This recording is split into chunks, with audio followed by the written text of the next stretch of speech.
Hey guys, Wolvie here. This is a late video for Destiny of Final Fantasy after Omnia Global for the 19th of October 2020. This is going to be a bit of a lengthy video in the sense of not only will I be going over the Emperor Lost Chapter info, but I'm also going to be touching up on a few other topics here and there. Throughout the course of this video, the usual disclaimer, I will have the usual disclaimer being that any opinion in this video is my opinion and my opinion only. And I do want to have a couple of links in the description below.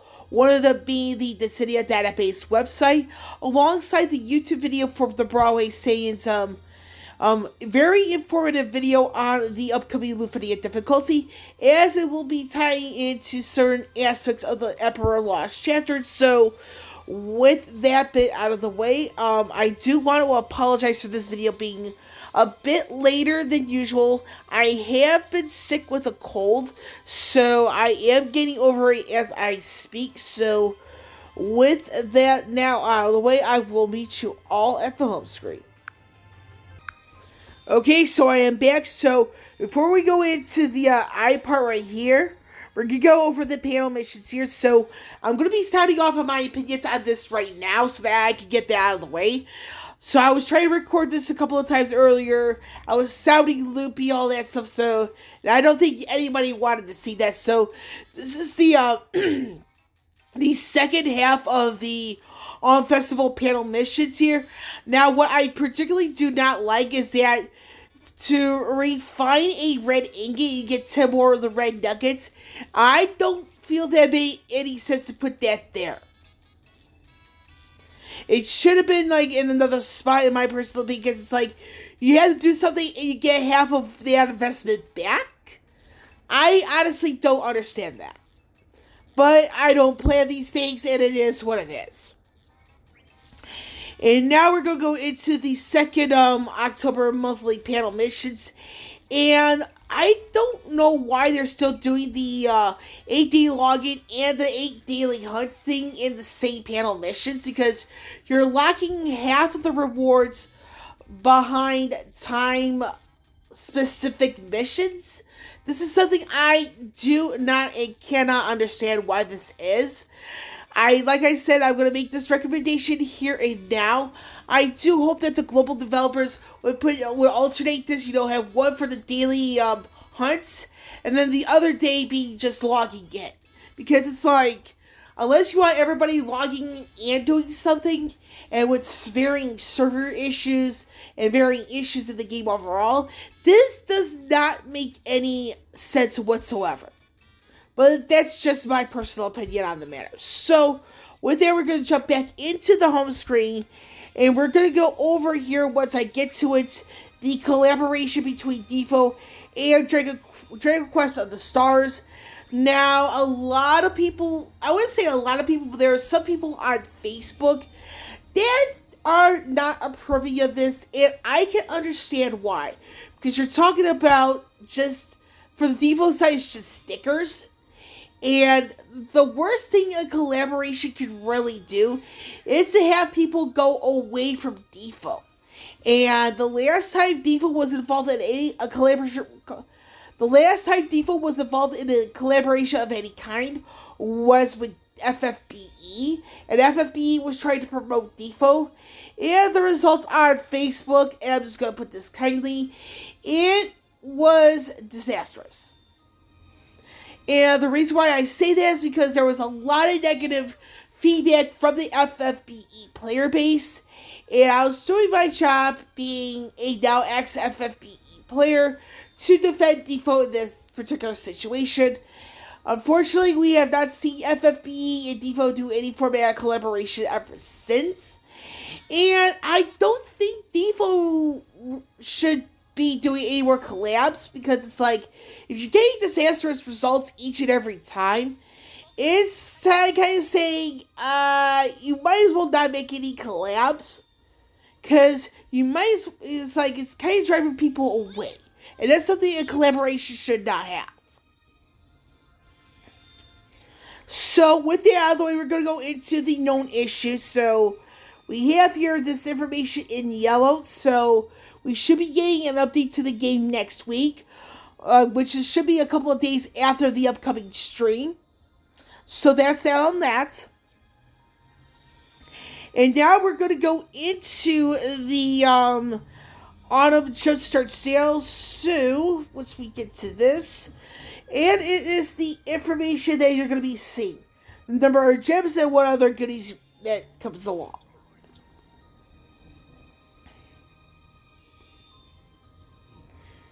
So now we're going to go into the varying bundles that just came out. So now we have the return of the Kefka alternate costume. Now we're going to go into the 7-day Autumn Fest gem sale for the Emperor Lost Chapter, which is the stuff you see here.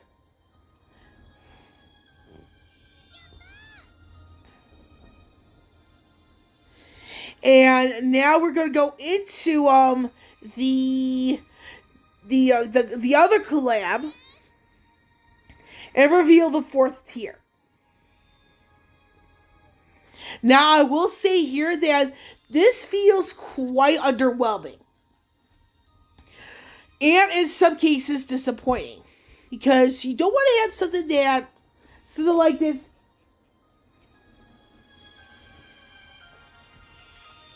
I had to pause there for a second. So, honestly, it's just like the order should have been a little bit different here. But that's just my personal opinion on the matter. But I do feel that the order here, it makes it feel really, really underwhelming. Now, we're just going to jump into the last bundle here. Actually, 2 more bundles, I should say. So we're just going to jump into the weapon enhancement chest. So this is the information you see here. This is $19.99 United States currency before tax. Now, I do say it like that because there are some Android users where there is an additional sales tax involved. I live in an area where I am affected by that.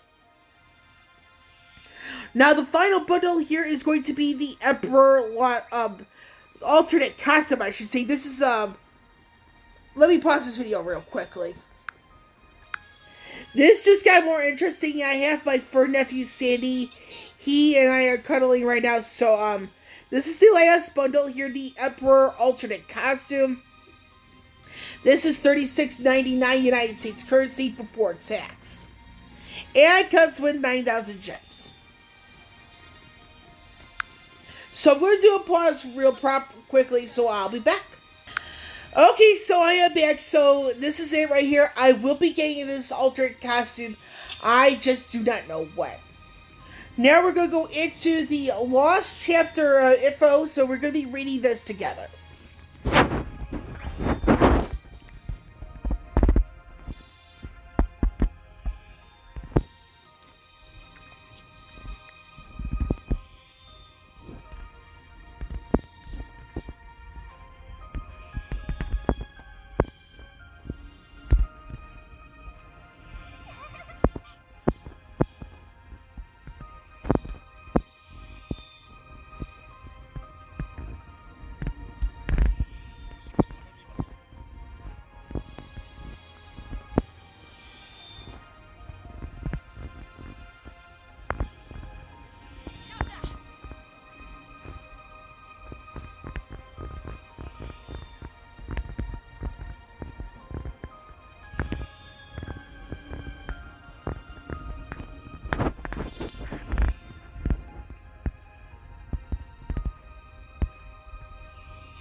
Okay, so now that we've read this together, I do want to point out a few things.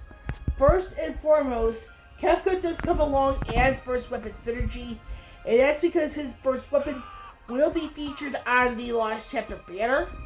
Now, with the thing with Emperor, it is the debut of his LD weapon, and the LD weapon, believe it or not, comes back.